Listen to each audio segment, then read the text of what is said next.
ফুচকা খেতে গেলে হাতে বাটি ধরাই জানি, কিন্তু বান্ধবী যে হাতে বস্তা ধরাবে এটা আমি ভাবতেও পারিনি। হ্যালো বন্ধুরা, কি খবর? আমি দিশা আর এটা হলো আমার বান্ধবী জয়শ্রী। তো গতকাল সন্ধ্যায় আমি চলে গিয়েছিলাম বাজারে তেল বিস্কুট এইসব কিনতে, আর গিয়ে দেখি জয়শ্রীও দাঁড়িয়ে রয়েছে। আমি ওকে ডাকতেই দেখি আমাকে না দেখার ভান করে মুখ লুকিয়ে চলে যাচ্ছে অন্যদিকে।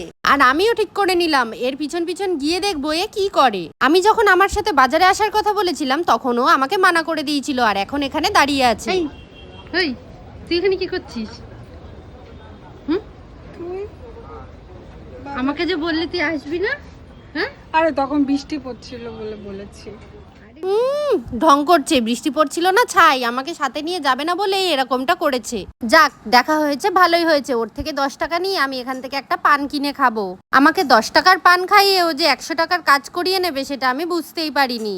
পান কিনে নিয়ে সবে বেরিয়েছি আর ও আমার হাতে একটা বস্তা ধরিয়ে দিল, বলল এই বস্তার ভেতরে ওদের দোকানের সমস্ত মালগুলো গুনে গুনে ঢুকিয়ে নিতে। সমস্ত মালপত্র বস্তায় ঢোকানোর পরে নিজে একটা ভালো বাজারের ব্যাগ নিয়ে আমাকে বস্তাটা ধরিয়ে দিয়ে বলছে এই ব্যাগটা নিয়ে আয়। এবার তোমরাই বলো এই বস্তাটাকে কি ব্যাগ বলা যায়? বলে এই বস্তাটাকে ব্যাগ বলে কোনোদিন? বস্তাটাকে নাকি আমায় নিয়ে যেতে হবে। এই যে আসলে কেন আমায় বস্তা দিয়েছে সেটা তোমাদের এখন বলি। জয়শ্রীর হাতে ছিল দুটো ব্যাগ, আর দুটো ব্যাগই খুবই ভারী, আর এই বস্তাটা ছিল সব থেকে হালকা, তাই জন্যই বস্তাটা আমার হাতে ধরিয়ে দিয়েছিল। সবশেষে ও দোকানে বিক্রি করার জন্য বেশ কিছুটা কাঁচা লঙ্কা কিনে নিল, আর তারপরে দুই বান্ধবী মিলে গল্প করতে করতে চলে গেলাম বাড়ির দিকে।